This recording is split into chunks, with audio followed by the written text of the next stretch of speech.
Señoría, esta fiscalía solicita se vincule a proceso a la señora Raquel Castillo Padilla por los hechos que fueron materia de la formulación de imputación en razón de que los datos de prueba permiten inferir que se ha cometido un hecho que la ley señala como delito y que probablemente Castillo Padilla lo cometió. Los hechos acaecieron entre las 4 y 6 de la madrugada del día 21 de diciembre del año pasado en el domicilio ubicado en la calle Reforma, número 321 5A, Colonia Lomas de Chapultepec de la Ciudad de México, que, tras la llegada de Alejandro Campos Rodríguez al citado domicilio, se inició una discusión, ya que Castillo Padilla descubrió una conversación de Facebook entre Campos Rodríguez y Janina Domínguez, compañera de trabajo que precisaba se encontraba embarazada, causando frustración a Castillo Padilla porque no podía tener hijos. Así que fue a la cocina, tomó un cuchillo con el cual le causó una herida en el tórax a la víctima, siendo esta la que le ocasionó la muerte.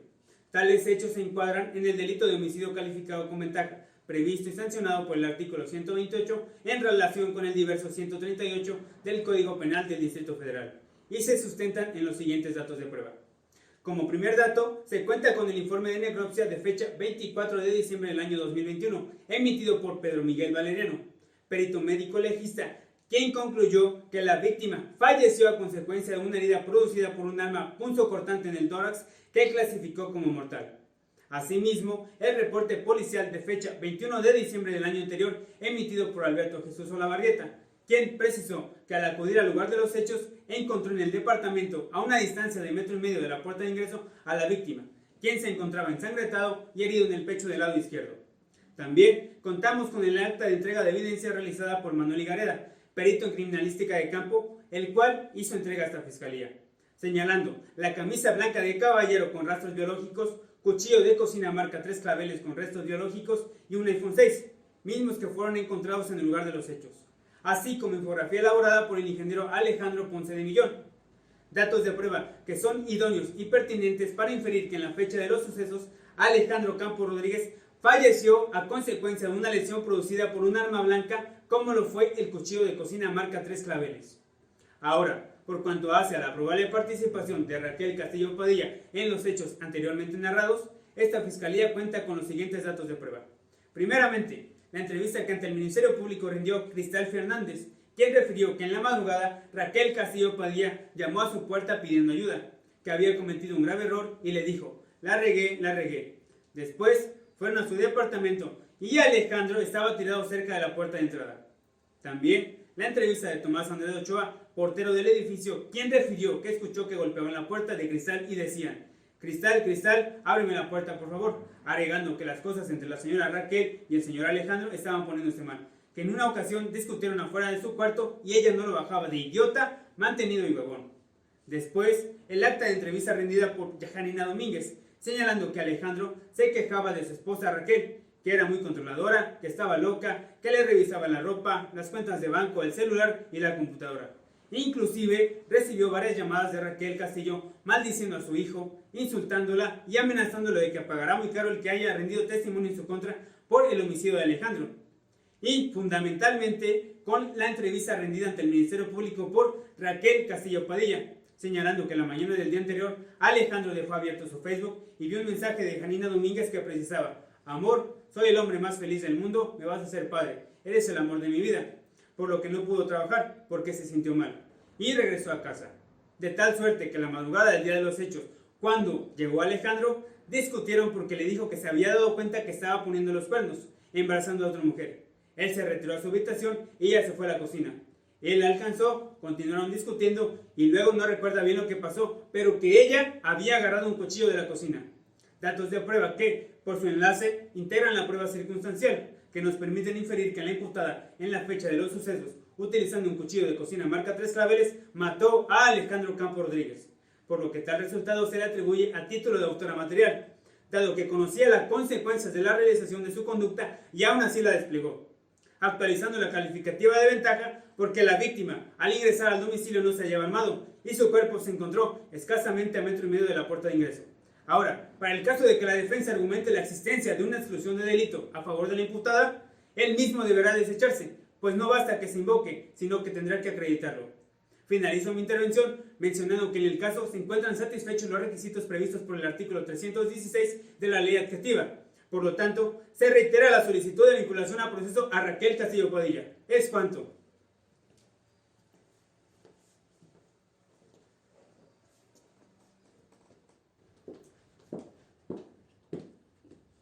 Su señoría, en respuesta a la solicitud que realiza Fiscalía, esta defensa con fundamento en el artículo 19 constitucional y 319 del Código Nacional de Procedimientos Penales, solicita se dicte auto de no vinculación a proceso a favor de Raquel Castillo Padilla, debido a que la representación social no logró establecer la probable comisión en el hecho que se le imputa. Si bien no existe duda de que Alejandro Campos falleció a consecuencia de una herida producida por un arma cortopunzante en el tórax,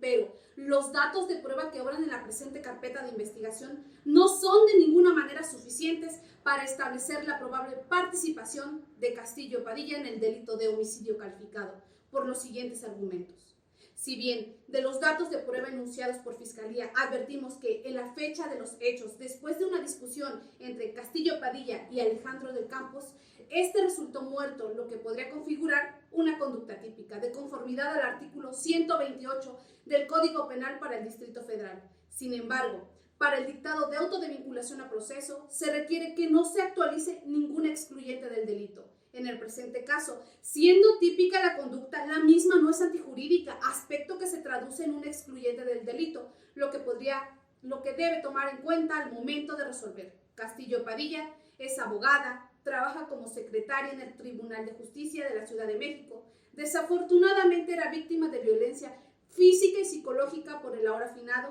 Alejandro Campos Rodríguez, porque no podía tener hijos, recordándoselo cada vez que podía, diciéndole que no era una mujer fértil y que había sido un error casarse con ella. El día de los hechos, descubrió que Alejandro tenía mensajes con Janina Domínguez que decían: soy el hombre más feliz del mundo, me vas a hacer padre.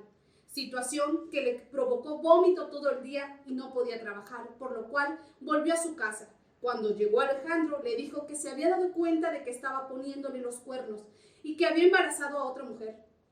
Alejandro le respondió: ¿qué te importa mi vida, estúpida de mierda? Aquí el único problema eres tú y más te vale que te vayas enterando de cómo son las cosas. Así que ve pensando dónde te largas. Le dio 2 bofetadas y la arrojó al suelo, golpeándose fuertemente la cadera. Raquel Castillo se fue a la cocina, donde estuvo un rato en lo que se le pasaba el dolor. Pero Alejandro la alcanzó y continuaron discutiendo. Él le dio otras bofetadas. Después de eso, no recuerda lo que pasó, solo que agarró un cuchillo de la cocina porque estaba muy asustada. Versión que se vio corroborada con la hoja de atención de urgencias del Hospital Santa Prisca, emitida por el doctor Ricardo Martín Toscano, que describe las lesiones que ésta presentó en la cadera, muslos y antebrazo izquierdo. También, al ser examinada, presentó un ataque de pánico con síntomas de miedo a morir. Las circunstancias de que Castillo Padilla era víctima de violencia doméstica por el ahora finado se acreditan con la entrevista que ante el Ministerio Público rindió Cristal Fernández Martínez, quien refirió que en una ocasión acompañó a Castillo Padilla al hospital por una golpiza que le dio el ahora finado, continuando posteriormente con los golpes y malos tratos porque no podía tener hijos. Ella no denunció la violencia física y psicológica que sufría porque tenía la esperanza de que cambiara.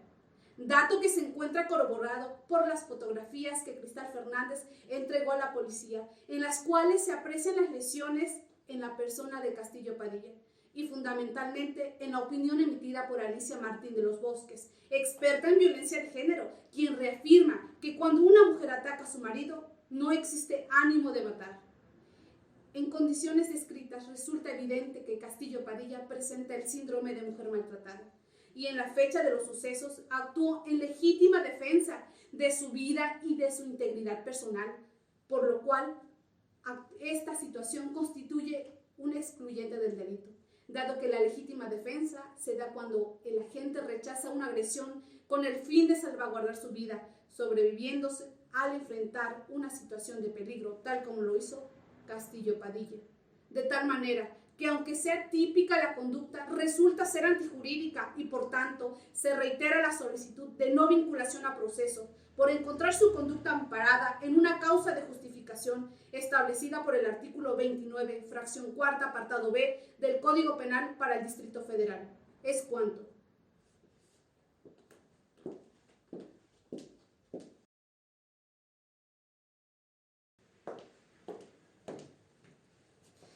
esta Fiscalía solicita se abra debate para la imposición de medidas cautelares. Dadas las circunstancias de ejecución del hecho que nos ocupa y el cumplimiento de los principios de idoneidad y proporcionalidad que deben ser previstos, esta Fiscalía solicita la imposición de las medidas cautelares que garanticen, primeramente, la comparecencia de la imputada, como evitar la obstaculización del procedimiento, y segundo, la obligación que se tiene en todo Estado de Derecho de respetar los derechos humanos de la hoy imputada Raquel Castillo Padilla. Ahora bien, en el presente caso, tenemos que la señora Padilla representa un riesgo medio, según la evaluación realizada el pasado 22 de diciembre por la Unidad de Medidas Cautelares de la Ciudad de México. Por ello, existe el riesgo de que la imputada se sustraiga de la acción de la justicia. Por lo anterior, resulta necesario analizar los elementos objetivos y subjetivos que acreditan la existencia del riesgo anteriormente mencionado. Por consiguiente, dada la naturaleza del hecho por el que se pretende vincular a proceso a Raquel Castillo Padilla, la Fiscalía considera este hecho delictivo como calificado, en cuanto a su naturaleza de comisión, el cual está previsto en el artículo 138 del Código Penal para el Distrito Federal y cuyo delito se sanciona con una pena privativa de libertad que oscila, según el numeral 128 del mismo código, entre los 20 y 50 años de prisión, y que se le indilga a la señora Raquel Castillo Padilla en calidad de autora material. De tal suerte que nos encontramos frente a un homicidio, el cual es sin duda una de las manifestaciones más violentas de la criminalidad, ya que el delito de homicidio tutela el bien jurídico más importante, que es el derecho a la vida. Y respecto a este derecho, según la Corte Interamericana de Derechos Humanos, tal como lo ha señalado en repetidas jurisprudencias, como es el caso de los niños de la calle versus Guatemala, se trata de un derecho humano fundamental, cuyo goce es un prerequisito para el disfrute de todos los demás derechos humanos, y que de no ser respetado, todos los derechos carecen de sentido. De tal manera, se desprende que el daño causado por la hoy imputada Raquel Castillo Padilla es irreparable. Asimismo, al evaluar el arraigo que la señora Raquel Castillo Padilla tiene en esta ciudad, es muy probable que la defensa sostenga que la imputada tiene un fuerte asentamiento en la misma ciudad, porque tiene su residencia en la calle Reforma número 321 5A, Lomas de Chapultepec de la Ciudad de México, y que trabaja como secretaria en el Tribunal de Justicia de la misma ciudad en mención. Sin embargo, habrá que considerar que la imputada tiene escasos 11 meses viviendo sola en el citado domicilio, mismo que tiene en arrendamiento, siendo propietario el señor Mario Torres Robledo. Aunado a lo anterior, se tiene conocimiento que Castillo Padilla ha realizado diversas llamadas telefónicas a Janina Domínguez, en las cuales profiere insultos y amenazas, en el sentido de que pagará muy caro el que rinda testimonio en su contra por el homicidio de Alejandro Campos, dato que se corrobora en la carpeta de investigación 1984-2021. En razón de lo anterior, esta Fiscalía, respetuosa de los estándares internacionales de protección de derechos humanos, del carácter excepcional de la previsión preventiva, del criterio de mínima intervención, solicita se impongan las medidas cautelares señaladas en las fracciones primera, segunda, quinta y octava del artículo 155 del Código Nacional de Procedimientos Penales, consistentes en la presentación periódica ante este juzgado de control, la exhibición de una garantía económica, la prohibición de salir sin autorización del país y la prohibición de acercarse, comunicarse con determinadas personas, en este caso con Janina Domínguez. En definitiva, tales medidas cautelares resultan ser las menos lesivas para la imputada y deberán durar un tiempo igual al que dura el presente proceso. Por ello, es que esta Fiscalía le reitera la solicitud de las medidas cautelares ya enunciadas. Por todo lo anterior expuesto es cuanto, su señoría. Gracias.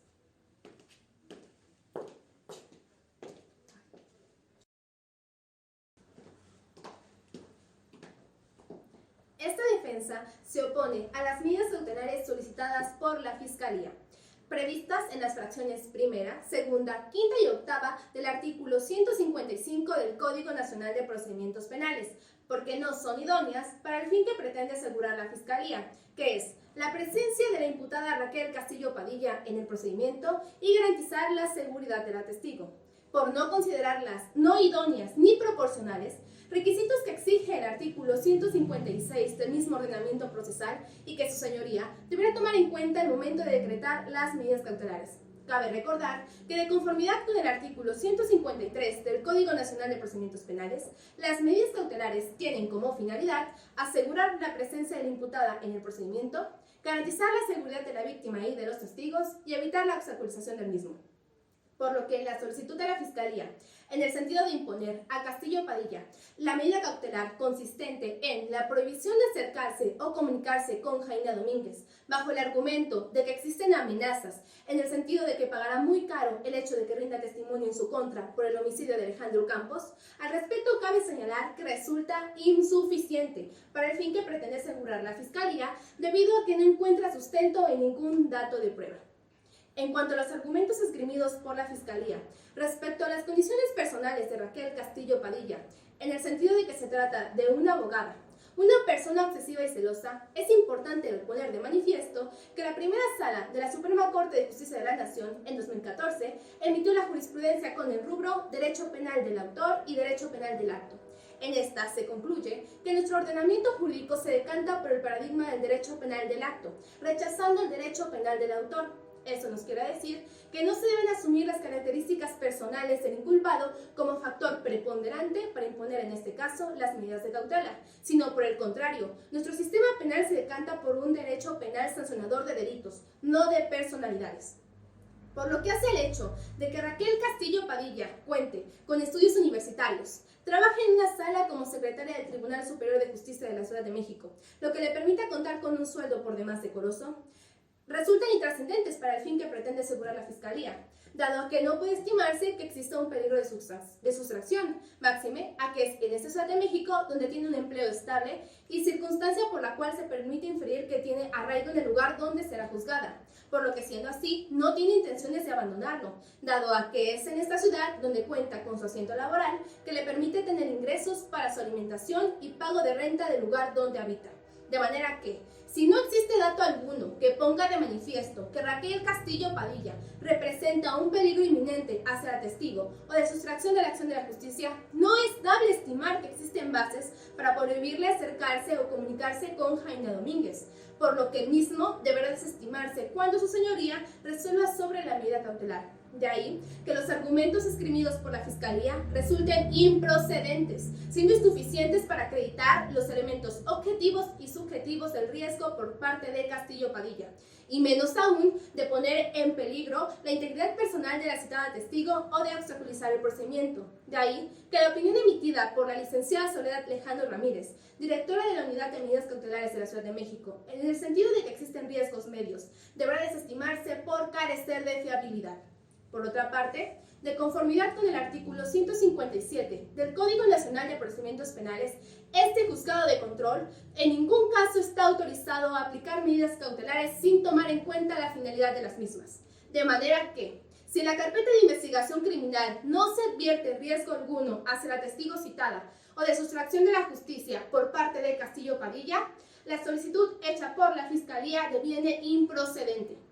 En consecuencia, tomando en cuenta el principio de presunción de inocencia como regla de trato procesal, esta defensa solicita que en la medida de lo posible se evite la aplicación de medidas que impliquen una equiparación de hecho entre imputada y culpable, es decir, se abstenga de decretar una resolución judicial que anticipe cualquier tipo de pena. Finalizo mi intervención señalando que el artículo 1, párrafos 2 y 3 de la Constitución Política de los Estados Unidos Mexicanos establece como obligación de todas las autoridades en el ámbito de sus competencias proteger, respetar y garantizar los derechos humanos, favoreciendo en todo tiempo a las personas con la protección más amplia, o sea, el principio pro persona, que se deberá tomar en cuenta para el caso de que ese tribunal resuelva imponer alguna medida cautelar solicitada por la fiscal. Muchas gracias.